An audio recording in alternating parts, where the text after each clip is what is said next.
बूढ़ी अम्मा की शादी। राम अपनी माँ और पत्नी के साथ खुशी खुशी रहता था। उनका यह छोटा सा परिवार था। दोनों पति पत्नी अपनी माँ की बहुत सेवा करते थे। माँ को टाइम से खाना खिलाना, टाइम से नहलाना, सारे काम सब वक्त पर करते थे। बूढ़ी अम्मा की बहुत सेवा हो रही थी। राम को बिजनेस में थोड़ा घाटा आ गया तो उसने शहर जाकर काम करने की सोची। उसने अपनी पत्नी और माँ से कहा, मैं शहर जा रहा हूँ काम करने के लिए, तुम दोनों यहाँ अच्छे से रहना। और अपनी पत्नी को कहा, मेरी माँ की खूब सेवा करना। राम शहर चला गया।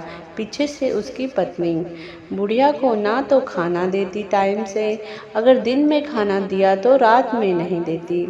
इससे बूढ़ी अम्मा बहुत परेशान हो गई। काफ़ी दिनों बाद बूढ़ी अम्मा का बेटा शहर से वापस आया। तब उसने अपनी माँ से पूछा, माँ ठीक हो तुम? तब बूढ़ी अम्मा ने सोचा, अगर मैं बताऊंगी कि मुझे टाइम से खाना तक नहीं मिलता तो घर में कलेश होगा। मेरा बेटा इतने दिनों बाद वापस घर आया है। इसलिए बूढ़ी अम्मा ने कहा, हाँ बेटा मैं ठीक हूँ, मेरी ठीक से सेवा पानी हो रही है। शाम को राम घर आया तो उसने अपनी माँ से पूछा, माँ खाना खा लिया क्या? माँ ने कहा, नहीं बेटा। उसने घर के अंदर जाकर अपनी पत्नी से कहा, माँ को खाना दे दें। तब उसकी पत्नी ने कहा, खाना खा लिया है माँ ने। राम बोला, माँ तो कह रही थी नहीं खाया मैंने खाना। तब उसकी पत्नी बोली, नहीं, तुम्हारी माँ की उम्र हो चुकी है, वह भूल जाती है। दोनों पति पत्नी रात में सो गए। बाहर माँ इंतजार कर रही थी कि मेरा बेटा आ गया है, अब तो मुझे खाना मिलेगा।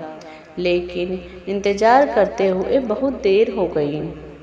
बूढ़ी अम्मा को नींद भी नहीं आ रही थी। खाली पेट भूख के मारे उनकी आत्मा सिकुड़ गई थी।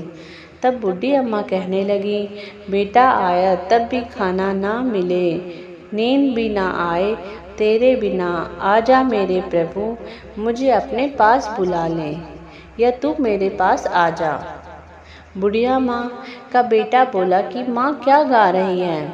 तब उसकी पत्नी ने कहा कि आप सो जाओ, आपकी माँ ऐसे ही करती रहती है। फिर बार बार माँ की आवाज़ सुनकर राम बोला कि माँ किसको बुला रही है, किसके पास जाने को कहती है? तब उसकी पत्नी ने कहा, मुझे तो बहुत शर्म आती है यह बताने में भी। राम ने जिद की पूछा। तब उसकी पत्नी ने बताया कि तुम्हारी माँ कहती है कि मेरी शादी करा दो।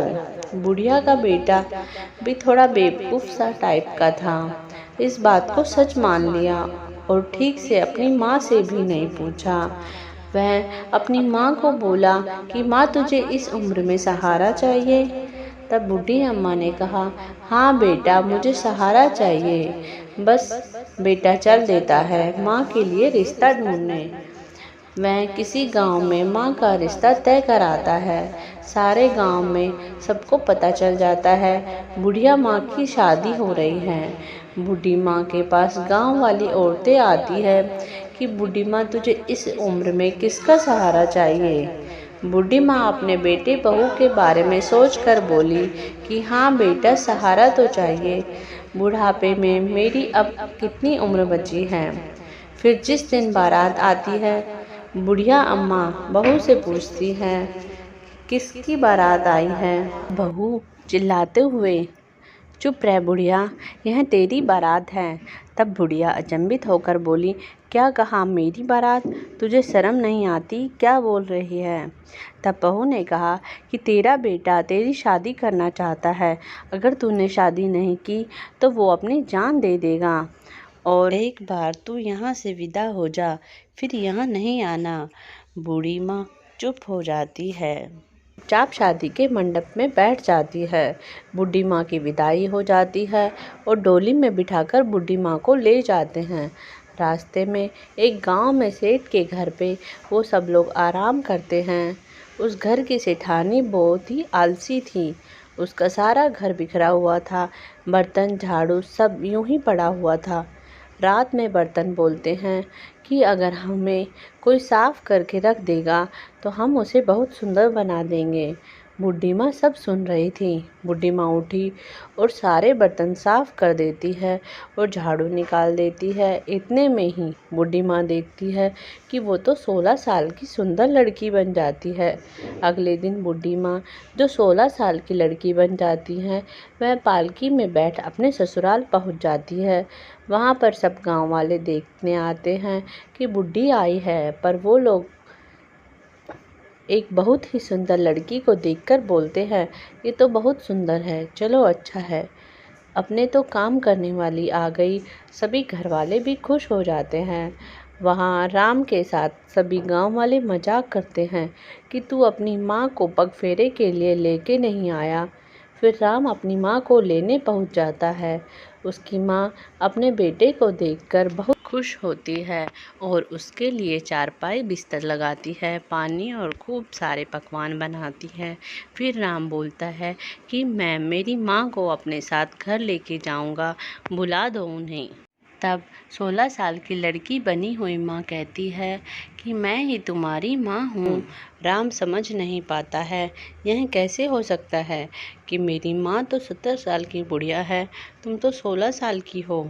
तब उसकी माँ ने सब बताया। फिर दोनों माँ बेटे अपने घर की ओर चल देते हैं। रास्ते में वही गांव पड़ता है।